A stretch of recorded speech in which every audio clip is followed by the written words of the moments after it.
Have you ever paused, just for a moment, to remember the way they used to care for us? The hands that fed us when we couldn't lift a spoon.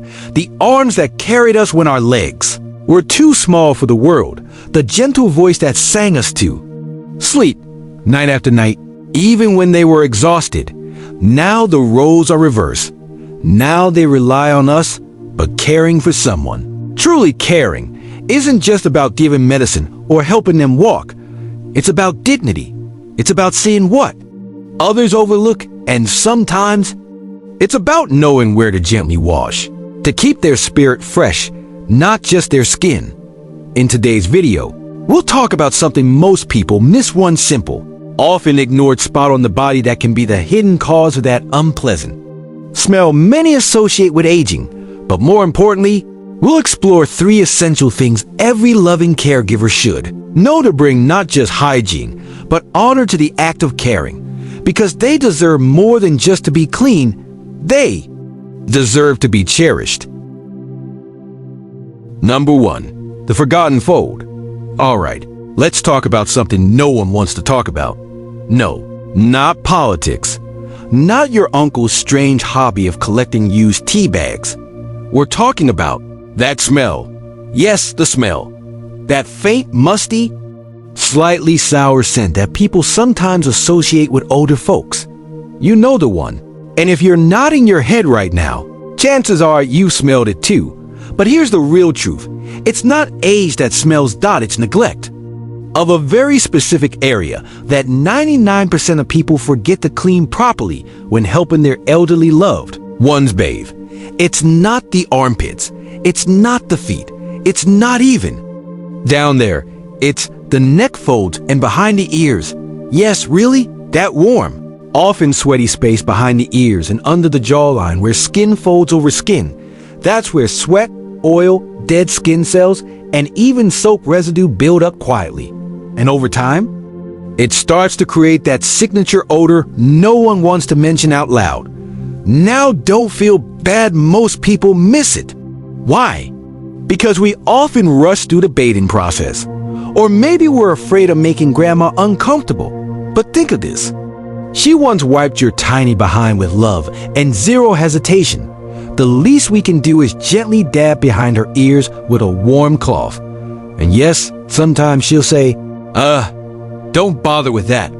I'm fine. But that's code for, I'm shy, but please take care of me. So go on, bring a soft cloth, a kind word, and a smile. Make it a little spa moment. All right, Gran, today you're getting the Royal Treatment Ear Palace Edition. Because when we clean these overlooked areas, we're not just removing odor, we're restoring dignity. And that, dear friends, is the greatest act of love. Number 2, too much of a good thing.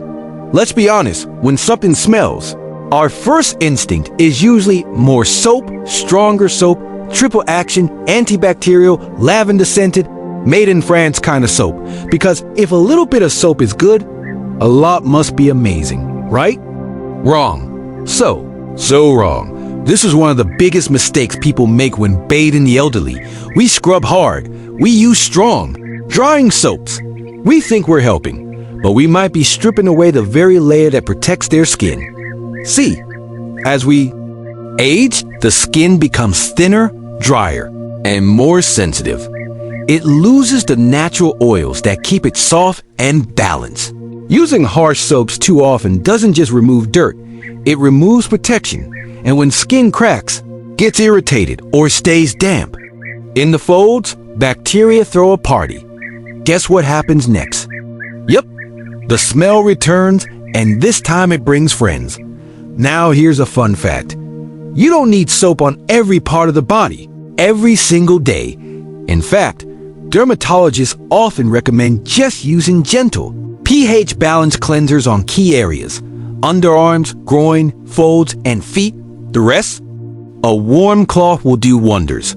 So let's not turn bath time into a chemical warfare zone. Don't be that person with 5 bottles and a loofah that could exfoliate a dragon. Be gentle.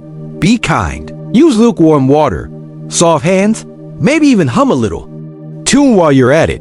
Yes, You, the bathing DJ, because when we stop trying to scrub the smell away and instead understand its cause, we create a moment of trust, a sacred, simple routine, and suddenly what used to be a chore becomes a quiet way of saying, I see you, I respect you, you matter. If this video brought a smile to your face or warmed your heart, don't forget to tap the like button. Number 3, more than clean. Here's something they never taught us in school: how to hold a parent's shoulder with one hand while gently rinsing soap off their back with the other, and holding back tears all at once, because bathing someone you love, especially someone who once bathed you, is never just about hygiene. It's a moment of reversal, a soft, silent echo of the past. You see, behind the act of washing, there's healing, there's forgiveness, there's gratitude. And that's why today we're inviting you to see bath time not as a task, but as a ritual, a moment of closeness, a space where dignity and tenderness meet. Turn off the rush. Let the bathroom be warm, not just in temperature, but in spirit. Speak softly. Smile often. Use that nice towel. The fluffy one, not the one with holes shaped like a constellation. Maybe you'll hear a story. Maybe they'll laugh at how cold the water is again. Maybe you'll both cry and not say why. But one thing is sure, in that moment, you're not just helping someone stay clean. You're reminding them they're still human, still worthy, still seen, even in wrinkles, even in weakness. And maybe, just maybe, that's the most beautiful part.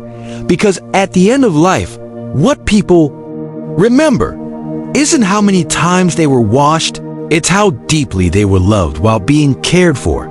So the next time you grab the washcloth, remember, it's not about the soap, it's not about the smell, it's about the soul. In the end, it's not about being perfect caregivers. It's about being present ones. A little gentleness, a little more time behind the ears, and a whole lot of love unspoken, but deeply felt. If this video reminded you of someone you care about, someone you miss, or someone you want to treat better starting today, then let that feeling move you. Leave us a comment. Tell us your story. Share a memory, a lesson, or even just a smile. And if this message touched you in any way, please consider giving us a like, subscribing to the channel, and most importantly, sharing. This video is someone who may need a gentle nudge to see caregiving with new eyes. Because maybe, just maybe, what starts as a small video today becomes a wave of kindness tomorrow. Thank you, truly, for spending your time with us. Your heart makes the difference.